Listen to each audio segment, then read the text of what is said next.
So tip of the spear is not really inclusive to one position. It's all positions where contact occurs. There's a quarterback guru in every other street corner, teach you how to throw a ball. You can teach you, a guy can show you how to run a route. And anyone can talk about scheme. Just go to John Madden football. You're like, okay, what's the play? Who's gonna teach you how to apply technique to scheme? And that's what tip of the spear does. And it starts again at the base level.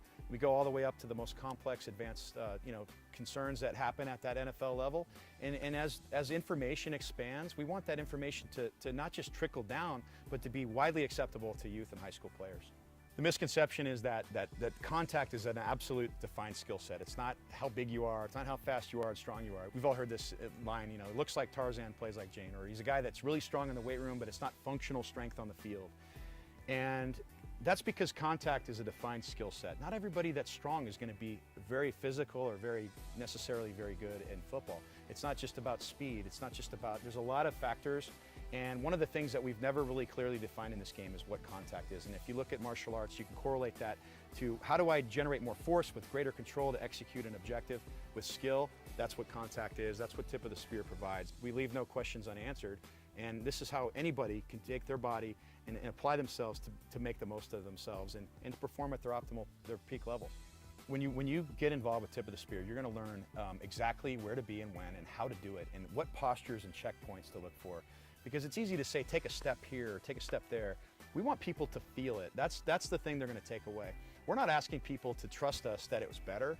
We're asking them to try it, feel it, and then decide for themselves if it's better. Performance is the #1 thing everybody's wanting. It's a holy grail. How do I get my player better?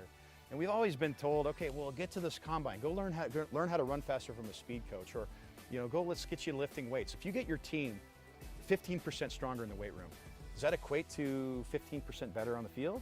Probably not. Maybe not. Maybe there is no correlation at all. But if you get every player on your team 15% better at technique, that's an exponential growth of your team.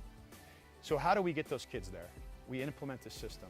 What drives this entire thing is performance. Guys want to win. People will go to any lengths to win. And I get it. I'm a competitor. I love to see the smile on people's face, and I love to see how, wow, man, you just gave me that instant information that's going to make us from here to here.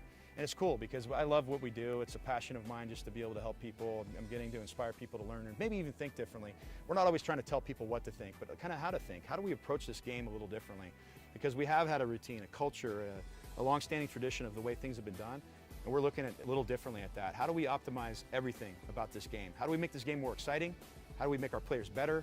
And obviously, let's not focus on safety per se. Let's focus on performance, and then guess what? Guys that perform at that level, just like fighters that know how to protect themselves and attack and put themselves in great positions, the results are going to take care of themselves. We talk about safety, but that's a byproduct of better performance. Let's not confuse something here. This is not soft football. This is aggressive football. We're going to come out and dominate with these techniques. We don't need to use our head to do it. We need to use our hands, use our shoulders. Let's use all the mechanics and the faculties of our brain to kick that guy's ass.